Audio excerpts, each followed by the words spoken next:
Sometimes we believe we have to do everything on our own, that asking for help is a weakness. But have you ever thought, maybe this stubbornness is actually the biggest roadblock to your dreams? This is the story of a young man named Ethan, a simple carpenter with big dreams, who thought he could achieve success all by himself. But life was about to teach him a different lesson.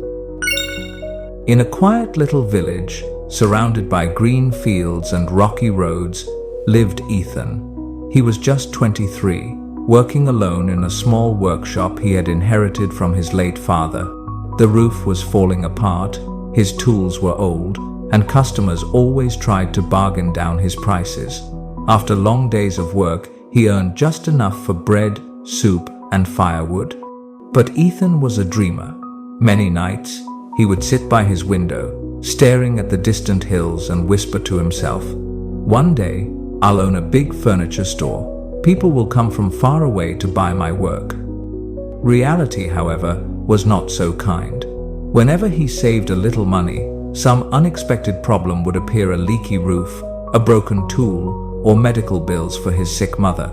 Villagers laughed at him. Ethan, you can't even afford good wood, and you're dreaming of a big store? Those words hurt him deeply, but he never let go of his dream. One day, an elderly merchant named Mr. Karim walked into Ethan's shop.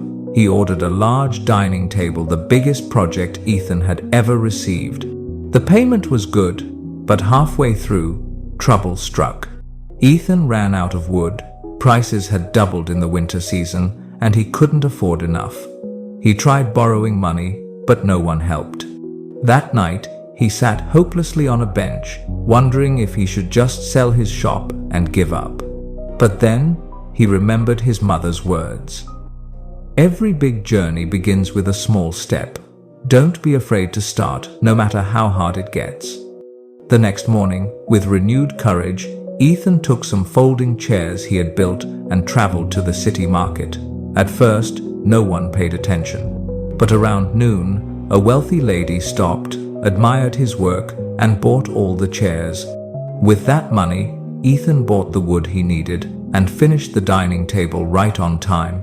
Mr. Karim was thrilled and said, "Young man, you are truly talented.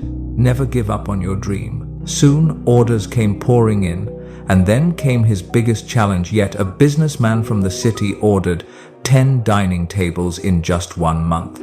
It felt impossible. No workers, no proper tools, and very little money. Still, Ethan said yes.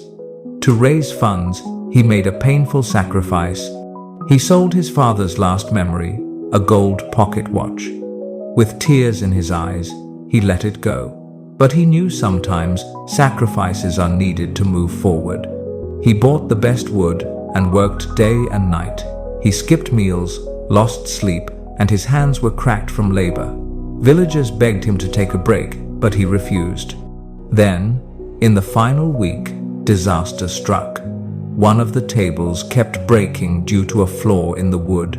Exhausted and broken, Ethan sat with his head down. That's when his mother walked in. She placed her hand on his shoulder and said softly, "Son, life isn't just about chasing dreams. If your health breaks down, none of this will matter. You've already proven your strength. But remember, if you try to carry all the weight alone, you'll break. Asking for help isn't weakness, it's wisdom." Her words hit his heart. The next day, for the first time, Ethan asked the villagers for help, and to his surprise, everyone stepped forward. Together, they finished the order on time. The businessman was delighted and paid him generously. With that money, Ethan expanded his workshop, bought new tools, and even hired young men from the village to work with him. But the greatest treasure he gained was not money nor fame. It was the lesson that success is not only about hard work. Sometimes it's about balance, sacrifice, and the courage to ask for help.